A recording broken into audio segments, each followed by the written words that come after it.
All right, everybody. I'm waiting for there we go. I'm going live on Instagram and I have a guest. Kelly Walker is joining me to talk about tyranny.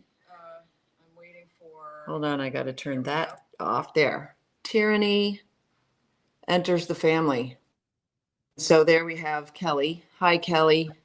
It's good to see you. Sam. Hi, everybody. So guys, in case you don't know him, he's been in this battle for quite a while.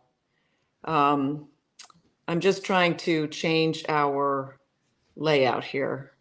There we go. That should work. There. Whoa, you have a giant head, Kelly. I'm going to change that. I don't want to have the big head there, so let me see. A little bit there too. All right. Hi to all Sam's followers. Sam's great. So, this is a battle that you've been waging for quite a while. Kelly, everybody, is a very big guy, actually. And they arrested him. And in the clip of his arrest for speaking at a school board meeting, just for speaking, and mildly criticizing that maybe their stuff wasn't, what they were doing wasn't really the best path forward, they arrested him. And in the clip, they're saying, "You're resisting arrest." And he goes, "I'm not resisting arrest. I'm just a big guy." Yeah. I'm just hard to move. Yeah. I just maybe I don't bend that way. I just did one of those action figures that everybody's been doing, and I'll have to send that to you. I don't know if you can get it on screen, but it's pretty cool. Sam's been coaching me on how to sound more like the big guy I am. If you've met John Amunchukwu, he's a big dude. He's also a big dude. We're about the same size. How am I going to show this? I can't show this. It's cool. I don't know. Here, let me do it. I'm not resisting. I'm just strong. That's the quote on the doll. That's very funny. Let me see if I can do this the low-tech way here. Oh, put it on your phone and then show it to the camera. There you go. We all get the idea because these things are going all over the place. My kids find them a little bit cringe, frankly. Yeah. But my kids find everything cringe. Generally, if everybody's doing something, I'm not going to do it. But right, then it's cringe. Yeah. Then it's like, oh, that's done. It was cute. The first person that did it got away with it, and then the rest of them. Anyway, we kind of laugh and joke about this, but it's actually quite serious. And so what I'm going to start by giving a little bit of your story, and then I'll let you fill in where needed. But you had a cafe and people in the community started coming there because they were struggling with the COVID lockdowns. And you offered them an area that was somewhat exempt from it was a reprieve, basically. But then they started complaining to you. Now, I have a personal friend who was under the lockdowns in Melbourne, Australia, which was maybe the worst. Maybe they got the worst of it. He says they got the worst of it. Because people actually died because they did a whole papers, please, and wouldn't allow people to cross borders to go to the hospital. Yeah. So people actually died. And he had people coming to him because he sort of accidentally, I'll say, became the epicenter, right? And so people were referring to him and it gave him a drinking problem, dealing with the trauma that people were undergoing. Not everybody can sort of hunker down and wait for the authorities to tell them that it's okay to come out again. Not everybody can. In fact, there are a lot of people who really struggle with that. Well, and if this if this happened to your friend, imagine what it did to children. So we had this coffee shop, and believe me, my wife and I, Andrea and I, I'm a tough guy, but you can get PTSD. Like we send our guys that are built like tanks overseas and they come back with PTSD. It was a very difficult time. So people were coming to our coffee shop saying, "Hey, look, they're driving our kids to suicide. There are mental health disorders that are being produced from the isolation, from the forced masking." And so I went to the basically Pima County and the Vail School District, reported on this. I happened to be working. This is in Arizona. It was in Arizona, Vail, Arizona. Right. I happened to be working in this for a national medical education company. And I said, look, the stats are already there. You got to do something about this. And instead of listening to the parents, they not only ignored the parents, they demonized them. And it was there that the whole parents as domestic terrorists, from all the information I have, including emails obtained by FOIA, that it started right there in Vail, Arizona, and then went nationwide. And Merrick Garland got involved. He brought in FBI resources on from the Patriot Act, and literally pursued parents as terrorists. We've had our home taken, our savings, our business destroyed. I'm all over the internet worldwide as the so-called domestic terrorists. We finally moved from Arizona to Tennessee because they eventually went after our kids.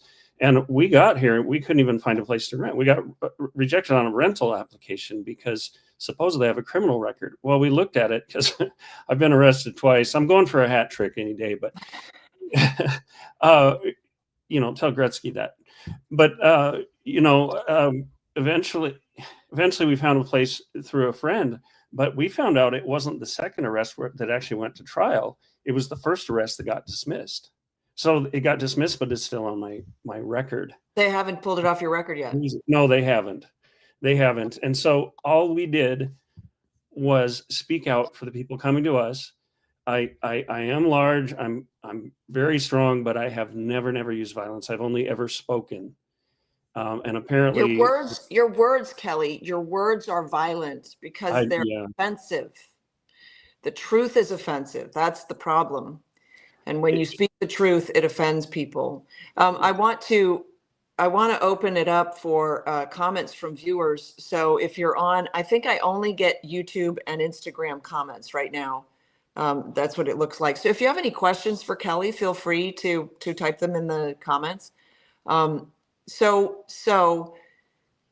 all you did was stand up for what we all assumed up until COVID were our rights.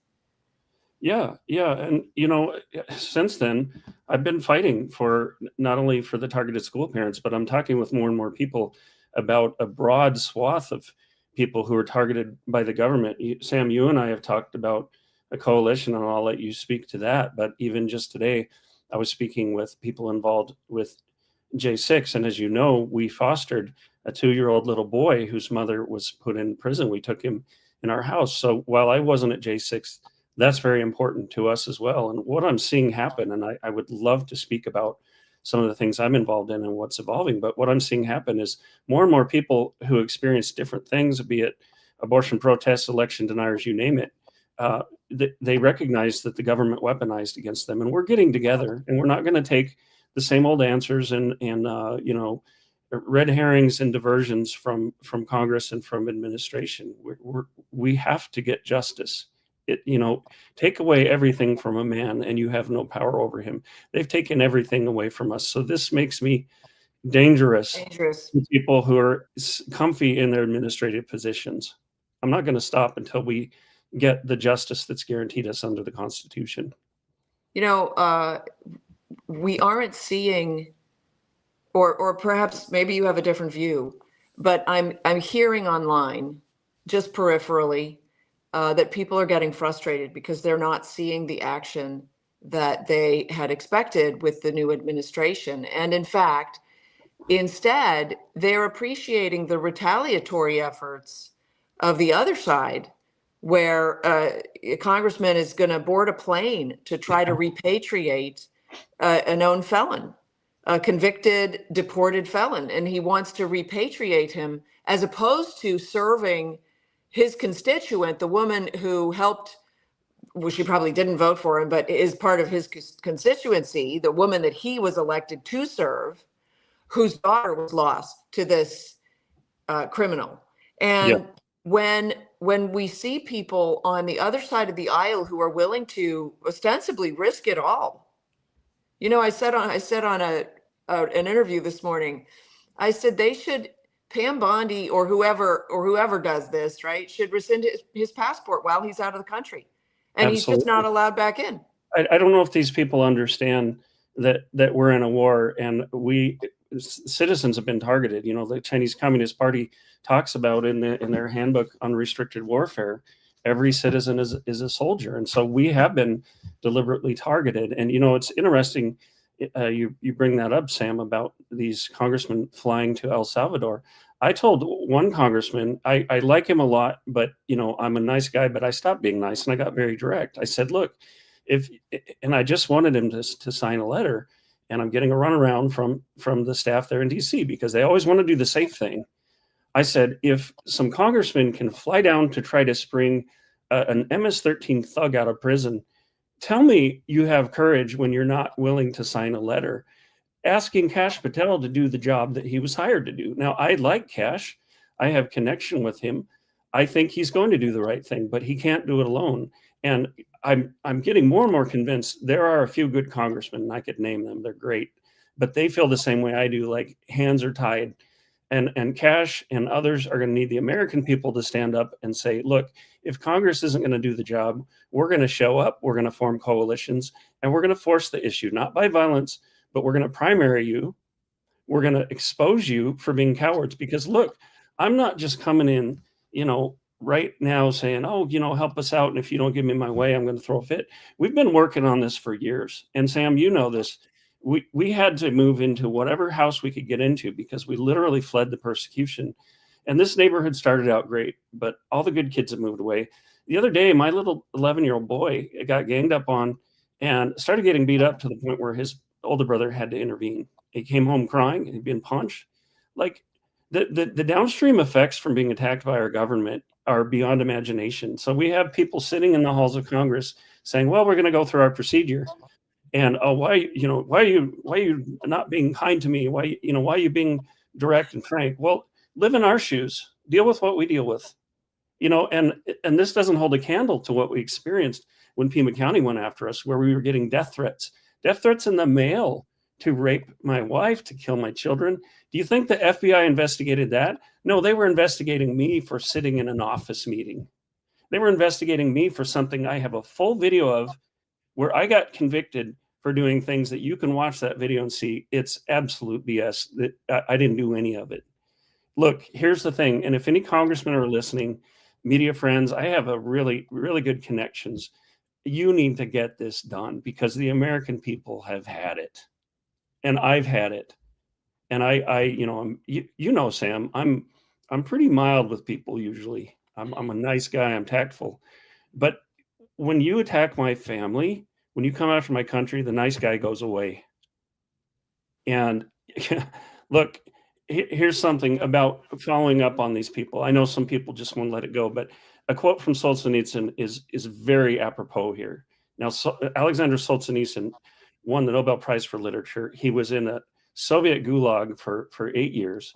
Listen to what he said. It is unthinkable to fail to distinguish between what constitutes an abominable atrocity that must be prosecuted and what constitutes that past, which ought not to be stirred up.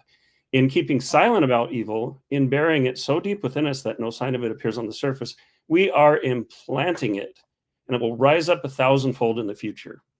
When we neither punish nor reproach evildoers, we are not simply protecting their trivial old age, I think of Biden. We are thereby ripping the foundations of justice from beneath new generations. Young people are acquiring the conviction that foul deeds are never punished on earth.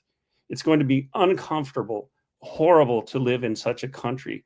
Now, if Congress keeps passing the buck on this, and if the people that we were confirmed based on our elections and the message we sent to President Trump, then our future is going to be horrible. Take it from someone who's been there. Right. Alex Solzhenitsyn. Exactly. And we're seeing vestiges, or maybe vestiges is the wrong word, but shadows of that right now, when the young thug in Texas knifed the athlete and killed him. I don't want to mention his name, but then they crowdfunded for him. Yeah. And he bought a house and a new car. Yeah. And it's despicable. Somehow people are celebrating that. And just recently, I don't know if you've heard, there's been a shooting here at FSU. Apparently 2 shooters. I don't have all the details. It's still unfolding. But there was video footage of a young woman with her Starbucks cup videotaping herself with a body on the sidewalk lying in blood. And so we are developing in this culture a callousness towards not just right and wrong, but towards violence, which is what happened in the Soviet Union. Yeah. You know, Steve Bannon has come out on this. I talk with Steve from time to time. Rudy Giuliani, others have reached out and criticized. Now these, you know, like Rudy Giuliani is the nicest guy, but he's also tough as nails. But they're saying, look, something's got to be done. And, you know, somebody posted on my Instagram or X today, oh, God's got it all control. You can sit back comfortably and know that it's no. When has God ever not asked people to participate? Ancient Israel fell into judgment again and again and again because they wouldn't bring justice for those who needed it. Look, our nation's got a second chance. A lot of people believe that we were spared judgment. If we don't work justice for these people, we are not going to get another chance. I know I'm getting theological here, but no, it's the broken. Are you familiar with the broken windows theory? No, I'm not. That's a Giuliani. His chief of police begins with a B. Anyway, they implemented this broken windows theory policy. And the idea is when you have an abandoned building, it will stand just fine for a time until one of the windows gets broken. Yeah. Once one of the windows gets broken, the whole thing goes to crap very quickly. And you get squatters in there and it turns into a drug den and boom. And so that was his way of basically cleaning up the city. When a subway car got tagged, painted, right? Spray painted, they cleaned it immediately. They didn't wait because it sent a message that it was okay to tag subway cars and things like that. And so what we're commenting on is there are these infractions. They're small and they're large. I don't want to diminish them, but this is just the beginning. Yeah. It doesn't end here. It isn't this and then they're done. Like they got you and now they don't want anybody else. That's not how it works. Once they get you, then they start rounding people up. Yep. You know, I spoke about this some. I just wrote an article. You can find it on realfreedomtalk.com. I titled it "Justice is Owed and It's Past Due." And I have some comments from the media by Rudy Giuliani in there right now. But what he's saying is what so many people are saying. If we let these people get away with it, they're just going to do it again. You know, right. And the problem is I see the overreach everywhere. Yeah. We ought to be paying attention. So the family of 5 children, the mother in Massachusetts hid in the closet with all 5 children while Child Protective Services, they call it a different name in Massachusetts, came and knocked on her door because she didn't vaccinate her baby.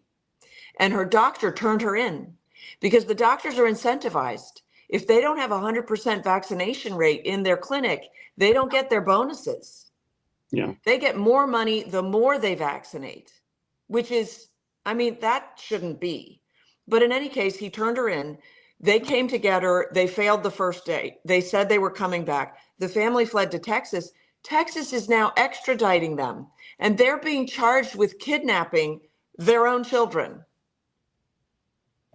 I saw that. That's despicable. Right. And that's what they would have done to us. They'll go after children. They'll do whatever it takes. And here's the thing: like John Carruth, superintendent of Vail schools, he knew that the kids were committing suicide, so they went after us. I have a whole story on this. Go to realfreedomtalk.com and go to the Weaponization Against Parents page. They literally contacted the sheriff's department before I ever went to a meeting and asked them to monitor me and watch me and profile me. Right. And their response, thank God, because one of the lieutenants was a fan of our coffee shop. He said, "This isn't the Soviet Union." But this has happened over and over. Yeah, but that was luck of the draw. The other guys in the office were ready to go. Yeah. They were like, sure, we'll surveil. That's fine. That sounds reasonable. Oh, yeah. My first arrest was by the Pima County Sheriff's Department. But here, I have to give credit where credit's due. A number of the officers came to our coffee shop the next day, and one of them actually said, I would have quit my job before I would have made that arrest. So we have a combination of order takers who are self-interested, are not true to their oath, and we have some good people. And that's why I stopped saying back the blue. I say back true blue. Back those who are faithful to their oaths. You're not a hero just because you're a cop. You have to serve the people and uphold the Constitution. Yeah. Yeah. But I do see this, a snippet here, a snippet there, a snippet there, and I'm adding it up, and it's looking more and more like tyranny. And we have to be aware of that, and we have to figure out how to reach out against it. Yeah. To prevail, because this is moving in the wrong direction. I'm getting comments on here that the idea, they're talking about Costa Rica, but it's happening here also. I believe it's happened in the state of California already, that you must vaccinate your children. Now in California, it might only be to send them to school, but that's onerous enough.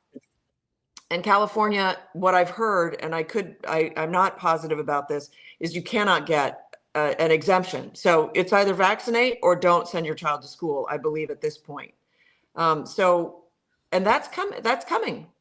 Well, that's what's coming to this woman in Massachusetts. It's coming here. And we think Texas is a red state. That's what's scary, is we think, but Texas is okay. Texas that just passed school choice, right? The biggest school choice in the country right now. And they're extraditing the family back. Texas is the state that allowed, now his name is escaping me, but he had 2 boys. One of them is being transed by the mother. And the judges allowed her to move to California, which is a trans sanctuary state. And when she got to California, she sued for full rights, and he lost his custody rights. Yeah. Yeah. And I think you've talked to Adam Vena before too. I've talked to him. He hasn't seen his son for like 4 years because he wouldn't affirm the gender. And Sam, this is no time to show weakness, because I hear people saying, oh, we've arrived, it's the golden age, we're so back. That's what they're counting on. Do you think our foes, do you think the globalists, the uniparty, all those thugs, do you think they're just going to lie down and say, oh, we lost? No, they're already scheming their next moves. They are very active. And the question is, are they more committed than we are? Do they have more courage than we do? And I have to applaud people who stood up when it cost the most, when nobody else was standing up. And, thank God I was one of them, and to him goes the credit. But, the people who stood up early and took the hits, they're no less important than Elon Musk or anyone else. They lost everything. I know several of those people. Their lives are changed forever if and unless the government, look, what the government needs to do, and I'm going to talk to President Trump one way or another. We need to restore these people to the level of life, liberty, and the pursuit of happiness they were enjoying before their own government weaponized against them. We all know it happened. So why are members of Congress dragging their feet? I met with Jim Jordan's staff, Eli Crane, Andy Biggs, Andy Ogles, Paul Gosar, last year at my own expense, flew up there with the coalition. I know, Sam, you wanted to be there, but you had a conflict. But we sat in the meetings and they acknowledge all of this. There's a report by the the Judiciary Committee, special subcommittee on the weaponization of the U.S. government. The report's there. We have all the information, but nobody's acted on it. We don't want any more reports. What is the action? What is the action that would placate you? What is the action that needs to happen? I've been very specific about it, and I've written about it. First off, an official apology from the U.S. government to all the. Now, I'm just going to talk about the weaponized parents because I'm going to get very specific. But many of these should apply to all the groups. An acknowledgement that the U.S. government weaponized against innocent parents, and of course, pardons of innocence. Now, here's one of the complexities with that, because Merrick Garland and others used downstream prosecutors. So I don't have federal charges, but it was all orchestrated by the federal government.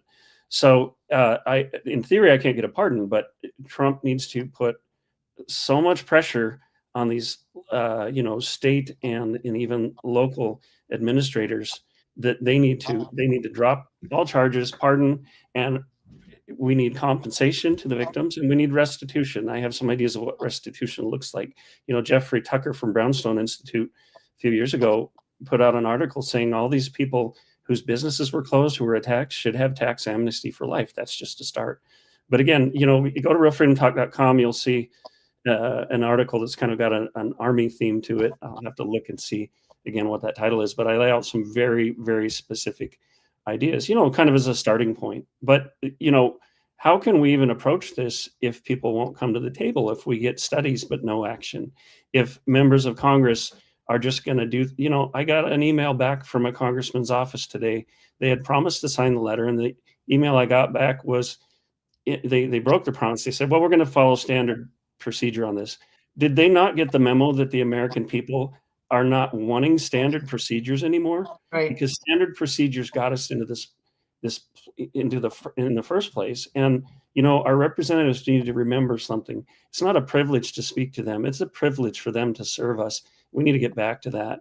I mean, honor's due for the office, but we are their bosses, and we're not going to be diverted anymore. So I'm going to be going up to Washington, D.C. as soon as I can. I'm not going to use, well, maybe I'll use my size to advantage a little bit. I can't help that, but I'm not violent. I appreciate the service they do, but it's a new day, and the American people are going to show up until we get the justice that's due to us. You said that you weren't eligible for a pardon. Why not? Because Merrick Garland worked with Pima County in the state of Arizona, so my charges are state charges. President Trump can't. He can pardon federal charges. However, my point is that these people were acting as proxies of the federal government, of Merrick Garland, because they put forth the fraudulent narrative that we are domestic terrorists. So who gives a, for where it came from? It all started from the federal government. Right. Well, we know that. Which means that it does complicate it, right? It does. But what that means is that everyone who was prosecuted, arrested, and persecuted under that fraudulent premise that parents are domestic terrorists, that we're going to apply federal resources to them, I was investigated by the FBI, and they cooperated with 14 officers from Tucson Police. The whole premise is fraudulent, so it all needs to go away. It's a 28 or 18 attorneys general wrote a letter back at that time calling this a massive fraud against the American people, and we need to send a message loud and clear that the government doesn't get to do what they want with impunity. Are there any private lawsuits that can be waged? Well, for us, the statute of limitations have expired. We did turn down potential settlements and money because they came with gag orders, but also at the time, we had a business under attack. I'd been canceled culture out of my job. Where would we get the money? However, there is some talk of class action lawsuits. I know that there are some firms right now seeking restitution. What's the word I'm looking for? But basically to get the J6 people compensated. I called one of their offices and said, hey, we need to piggyback the targeted parents on this. But honestly, what we need, is for the American people as much as possible to come together and say, you got to make this right. Because if they came after my family, believe me, they will come after yours. And some of us who stood up early prevented that from happening. And we took the hits for you. I'm just going to say it plainly. We took the hits so you wouldn't have to. So how can people support you? And it's realfreedomtalk.com. Right. Can they reach out there? They can. Yeah. I subscribe, right? You want them to subscribe. Subscribe, and I do Freedom Talk magazine. For $5 a month, you can subscribe and support us that way. I have to re-up my Give Send Go site, but normally you can go to givesendgo.com/freedomtalk, and right after this, I'll get that going again. But other than that, stay tuned. Follow me on @RealFreedomTalk on Instagram and X. Follow Sam Sorbo. Sam and I are working together on some things, and speak out. Call your legislators, email them, say, look, you got to bring justice and for all these targeted Americans. And one thing a lot of people don't know about J6 is, yes, they got pardoned, but they didn't get pardons of innocence. So they still, when they're applying for a job, whatever it might be, they still have that mark on their record. And so I know some of them would trade all of it for a pardon of innocence. Yeah. And the point is, this government can do some pretty minor things to really improve people's lives. And, in my personal opinion, there were a few people who went too far, but most people were unjustly persecuted with cruel and unusual punishment, and that needs to be made right. And if we don't make these things right, if we don't bring justice for the common man, this nation doesn't have long. I'm just going to say it. You can study history and know that. Take it from Alexander Solzhenitsyn. You know, look, I think it's great. I really appreciate what Elon Musk has done, but you know, for Pam Bondi to jump right on protecting his business and severely prosecuting people for vandalizing Teslas and Tesla dealerships. What about my business? Exactly. It's closed. What about all the other people exactly. out there? Why does he get a place in the line? And I think if Elon was aware of this, he probably wouldn't like it either. He'd say, wait a minute, you're helping me, but you're not helping the small people, the little businesses out there. That's the whole reason Elon Musk is volunteering, is to help people. So that needs to change too. We don't have classes in this country. We don't have a hierarchy. You know, we don't have untouchables or a caste system. Well, I mean, we do have the Clintons. Yeah. Well, we do have it, but we shouldn't. Well, and here's one of my concerns. Look, I know a lot of people who have big followings. They're famous, and they have a great heart. And I don't want to paint a broad brush, but there also is emerging this culture of conservative elites. You know, you see the pictures at the VIP events. You reach out to ask them for help. They won't give you the time of day because they're building empires.